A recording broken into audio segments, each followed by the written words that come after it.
Hey guys, welcome to my YouTube channel, or welcome back if you've been here before. My name is Liz and this is Let's Get Lizicle, where we do everything card making. And today we're going to be doing another birthday card based on this image here that I found on Pinterest. I like the way that the card has, a little bit of color at the bottom, the texture in the white to give it a little bit more interest, and just like the rainbow colors and stuff. So what we're going to do is we're going to change it up a bit. But I have this embossing folder. I think it's from Michael's. It came in a pack of 2. So I will use that for my embossing today. It's card based. I think I'm going to use a gold strip in between the two layers. So I brought out my scraps of those. And then I think I'm going to use the candles print. This is how I'm storing my prints now, by the way, too. I bought some new, more fun rainbowy colored binders, which I'll show you when I do that organization video maybe next month. I wanted to do it today, but this room is not organized at all. I'll get my room organized, cleaned up and everything, and then I will do a video for sure about how I store things and whatnot after. Hopefully I can get to that next month. But I decided to keep all of my prints in protector sheets in a binder. It's a little bit easier. Sorry, this is a little blown out, the exposure. Probably because it's so much reflectiveness. But anyway, I decided to do it this way. So each print will get its own sheet, and then if I have the white happy birthday, I would put the black happy birthday on the back, kind of like what I did here. That way I can keep the prints together, and I'm probably not going to have more than a few sheets of each printed. These ones I do have the defective prints in here as well, just because they're not terrible. Like this one, I remember when I launched, I mentioned that I originally had all the colors in a row, but I decided to stagger them so that the blue here, it makes a different pattern and it kind of mixes it up. Whereas this one, I had it all straight before. I will use this eventually, so I just left it in there. But I think today we're going to use the black one because I'd like to use the black. And then I was thinking maybe I could put little tabs on these or something so I can write the collection name on it, and then that way I have dividers and I can be okay, this is my birthday one. But I think I might keep one binder for holiday prints, one for these more rainbow prints or whatever, and then maybe another one for something else, but we'll see. I have a bunch of binders to play around with, and then we'll see how many paper packs we come up with, because that really is what is the depending factor. So I was thinking we could do this. I don't know if I should do it. I might do it still in a portrait. The inspiration's on landscape, but I feel like if we do portrait and then I cut it at an angle, it might get a little bit more height in the print. Maybe if I go mid candle to mid candle or something like that. But I think I'm gonna do this whole video live, in real time, sorry. And then that way I don't have to do a voiceover, but also it's gonna be a quick card. So if I do it in real time, you can see how I actually do things in real time. So what I'm doing is I'm just trimming this card base, because sometimes card pieces are not perfect. There. Okay, so now it's better. I am going to cut this up, and I will just cut it to 5.5. And I'm going to use this bottom piece, but I want this to be a full 4.25. So I'm just going to trim off the white, because that's how my printer prints. And then I'm going to go to 4.25. I might go a little bit bigger. I like to cut it a little bit bigger so that there's a little bit of wiggle room sometimes. And again, sometimes the card's not exact dimensions. So there. So we'll start with that on there. Let's get the embossing done now, because I do like to spray it with a little bit of water just to help move those fibers. So I just keep a little bottle of water where I sprayed it. and like lightly mist it. Don't go too crazy. Just like hold it up high, lightly mist. I just do one side, I don't do both sides. This just helps, again, move the fibers and like prevent more cracking. Sometimes it'll still crack, but like not as bad. And then we need this and our plates. And what I'm gonna do is I'm gonna take out this embossing mat and then put it in between these two. But do whatever sandwich works for you and your machine. I just tried to take out a mat that's somewhat similar to the embossing folder that I'm using in thickness. There we go. And then what's fun about these is you can use them with the texture up or texture down. I like to use them with texture down sometimes, just because it leaves a little bit more of a flat surface. But we'll see how that goes.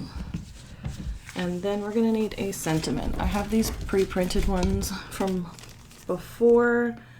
This is just a custom rainbow one I did, and I might use that one. I did these with the AI file, but I did include SVGs of the sentiments so that you can color them yourself. I don't know if you can color it with a gradient in Canva, but you can try. And in that other program that I showed, I'll link the video that I showed doing all of the different changes to the SVG, but I think it was just like freesvg.com or something like that. It was linked in the video, and you can edit SVGs. So I include SVGs for the sentiments only, not the images. So we're not going to do this whole panel. I'm going to cut, like I said, I'm probably going to do halfway through this candle to about halfway through that one. I'm not measuring anything, just guesstimating. If we want to measure, it's about 1 3/4 from the bottom down, and if you want to angle it, it's about 2 2.5. And then we're gonna cut, and then we're gonna put this down here, which I think is perfect.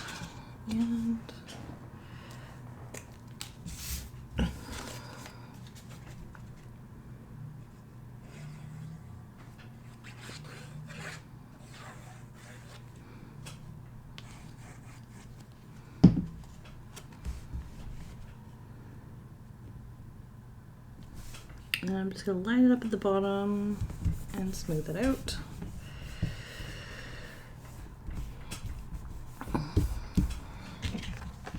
And then that's going to get cut off. I think I want this to go this way. So what I'm going to do is I'm just going to add the glue, the whole background.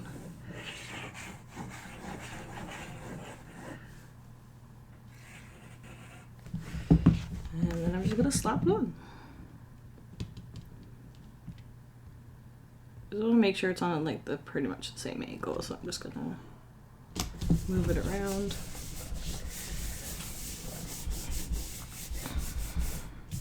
And then in order to hide that seam, we'll use our gold strip. So what I'll do is I'll bring my trimmer over and trim the edges.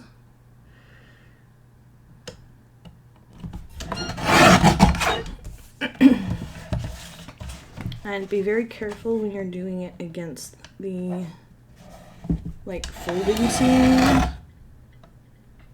not to get it cut off, because then you're gonna not have a card that opens. You'll have 2 pieces of paper.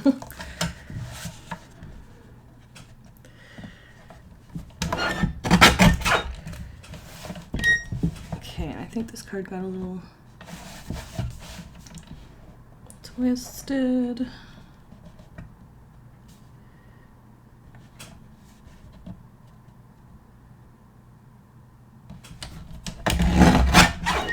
Just trim that. And then just trim all the edges.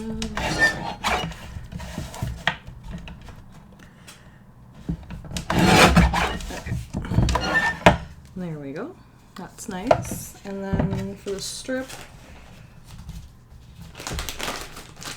we will just grab, that should be long enough. I don't want like a super thick one.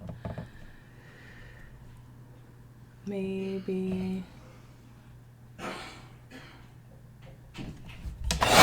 that. Just a little one.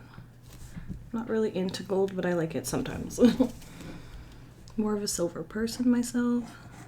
Or white gold, because it is silver in color anyway.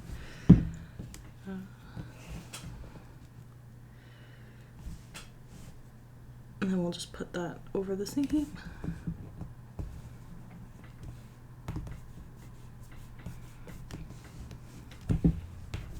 And then I'll just use my scissors to trim that.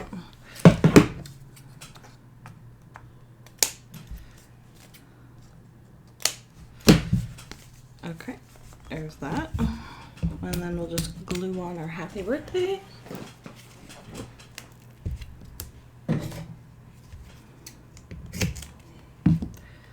And I'm just gonna add a bit of foam tape for some more dimension. Just cutting thin strips. And then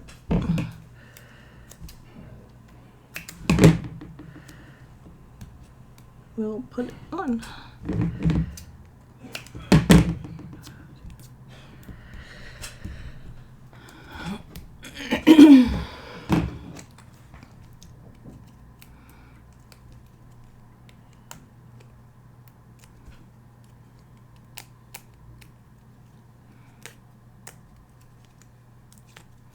So this is a good quick card that you can do like in a pinch. And then we can either put the sentiment on the strip here or above it. I think I'll put it above it, but maybe dangling into it like that. Okay. And then you could like add more stuff to it if you wanted to. Maybe we take these dots in the embossing and just color them in. Just the dots. Just to give it a bit of sparkle.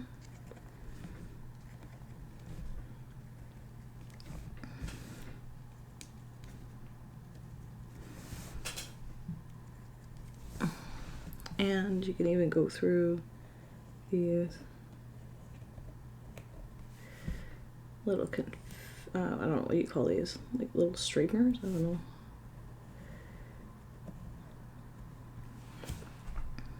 And then this just adds a little bit of extra something to the card, as well as the embossing. It just kind of gives it a little highlight. And it doesn't need to be perfect, just follow the indentations. If you're doing it this way, obviously. If you're doing it the other way, you could trace around the raised areas. You could do different ink blending techniques.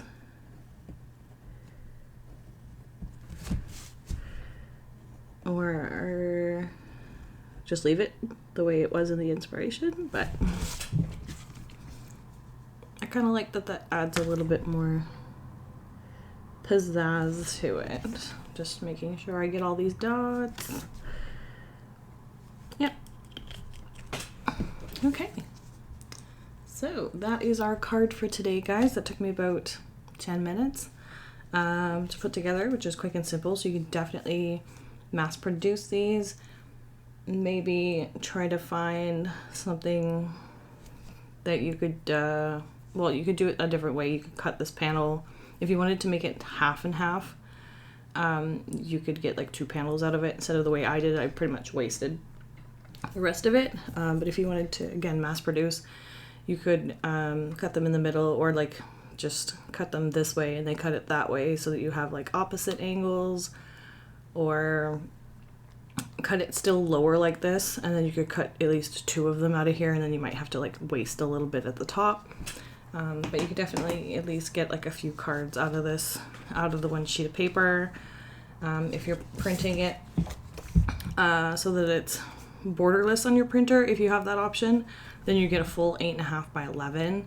If you're printing it on a regular printer, with my prints specifically anyway, you do get this white border, so it kind of takes away some of that. So I wouldn't be able to do 4 1/4 side by side because it's only giving me 8 1/4 total instead of 8.5. So I would have to use 1/2 of the sheet for a different panel, but I could probably at least get 4 cards out of it if I'm doing it that way, because then I can take this one, put it down here, and then cut this off, and then I would just have to waste this piece at the bottom and this piece at the top, which is fine. A little bit of wastage doesn't bother me. And then I can get 4 cards out of 1/2 of the sheet to do it that way. If you wanted to mass produce a bunch of these, it'd be quick and easy. But anyway, yeah, that's our video for today, guys.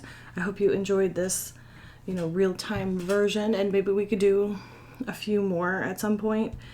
And then we'll just always keep it like quick and simple cards that can be made in like 10 or 15 minutes when I do that, because I don't want to do real time any lengthy videos. But yeah, anyway, if you like this video, please give it a thumbs up, comment down below, and let me know your thoughts. If you're not already subscribed to my channel, please subscribe because I love to have you here. I hope you all have a great weekend, and until next time, thanks guys, bye.